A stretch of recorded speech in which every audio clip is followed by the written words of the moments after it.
My first interaction with the Yakuza series of games was with the more recent turn-based Like a Dragon entry, and to say that I enjoyed it would probably be the biggest understatement of 2022. It's an amazing series with intriguing storylines, gripping twists and turns, and fantastic gameplay. So when Yakuza Kiwami was announced at the most recent Nintendo Direct, I must admit, I was very excited to see how the series began, and also had hopes for the rest of the franchise to make its way over to the Nintendo family of consoles. What's it like? Get on your best suit, crack your knuckles, and watch your back as we review Yakuza Kiwami for Nintendo Switch. Normally, this is a part of the video where I'd ask you to like and subscribe, but instead I wanted to talk about Movember. What's It Like is throwing its support behind my good friend Archie, who is leading the charge for Movember, which aims to take on mental health issues, suicide, prostate cancer, and testicular cancer. If you would like to know more or want to donate to his campaign, click on the card that's just popped up on your video. Now, let's get back to it. Yakuza Kiwami takes us back to where it all began for the Yakuza franchise, as it's a remake of the original PS2 game and follows Kazuma Kiryu, a Yakuza who's about to start his own family under his boss. Due to the nature of the story, I'm not really going to go into many details because if you're like me and are new to this series, it's such a well-written narrative and gripping progression of the story, and it will shock and surprise you, especially if you don't know what's coming.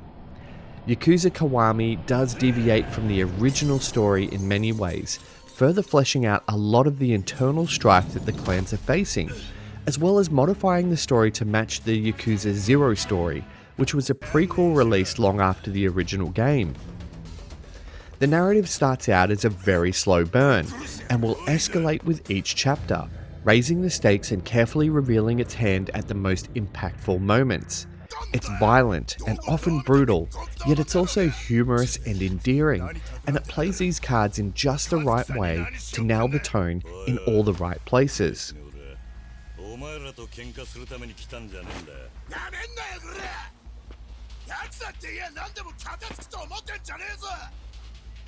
Yakuza Kiwami plays like an RPG beat-em-up with visceral and brutal hand-to-hand combat that never really wears thin, as it's both raw and stylish, allowing Kiryu to flick between fighting styles to suit how you want to play. There are speed and technique options that allow for smart combos and rapid-fire hits, or brawler combos where you viciously swing haymakers and clotheslines to control the crowd. And for those undecided on which one to choose, there's also a middle ground. Combos build up your heat meter, which allows you to execute huge punishing moves like a tombstone or smashing an enemy's face into the ground. And these moves never fail to entertain, and combat is always evolving as you spec your stat points into new moves and abilities by leveling up your tech tree.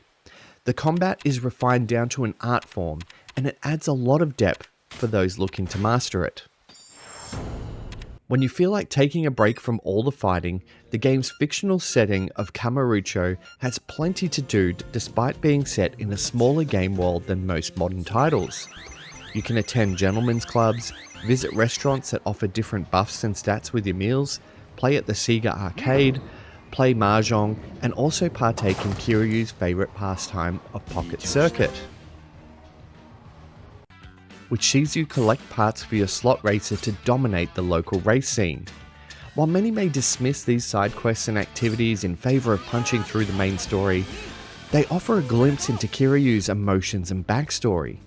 Seeing Kiryu light up when he finds his local pocket circuit is still running is shown in a surprisingly emotional and nostalgic moment that explores the less brutal side of Kiryu. This is largely because the game manages to demonstrate that the world has moved on from Kiryu, yet finding something safe and familiar in such a dangerous world gives him an anchor to ground himself. The game manages to use this narrative to charm the player, and another great example is the frequent encounters with Goro Majima, a Yakuza who wants to fight in order to return your ability to your glory days. These initial encounters made me hate the character, but as our often humorous interactions grew, I started to enjoy running into him, and I even took to actively hunting him down to fight him so I could level up my skills by defeating him. The world of Yakuza Kiwami is also a prime example of stellar game design, by packing a few blocks with so much to do that exploring it becomes a truly immersive experience. It's chock full of detail, with pedestrians going about their business in the busy Kamurocho district, bikes and deliveries littering the sidewalks, and stores that you can enter which are often detailed and interactive.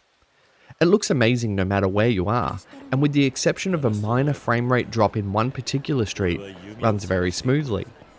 Characters look great and are animated and have their own mannerisms, style, and even dialect difference, mainly demonstrated between the Tokyo-based Kiryu and the Osaka-originating Goro Majima. It's an impressively detailed-oriented world that does a lot with what it's got, and it's one of the best-looking game worlds on the Nintendo Switch. My only complaint with Yakuza Kiwami would be that it's a product of its time, sometimes has a stilted mission structure when it comes to side missions and world events. One particular mission is right at the start of the game, which is an arbitrary fetch quest to purchase a ring, which then gets stolen. So begins a 20-minute quest to find the ring, go buy the ring, get more money for the ring, do that twice over, and then when all is said and done, you get the ring for free, making the entire mission pointless.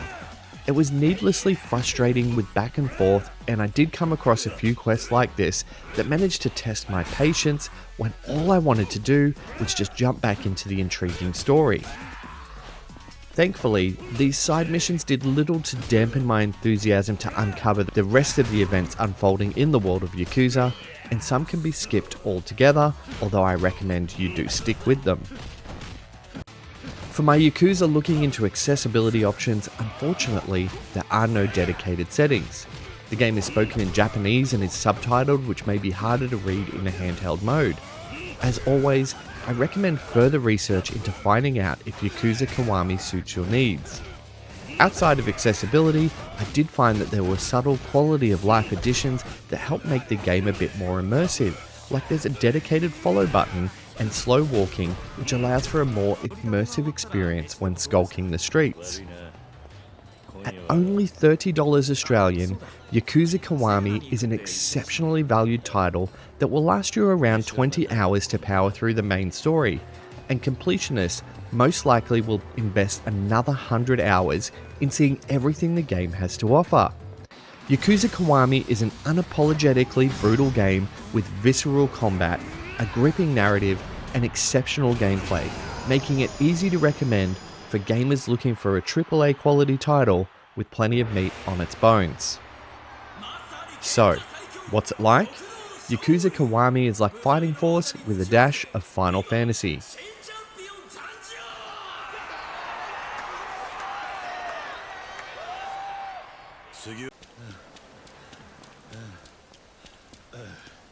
I award it 92 out of 100, cementing Yakuza Kiwami as a What's It Like certified exceptional game.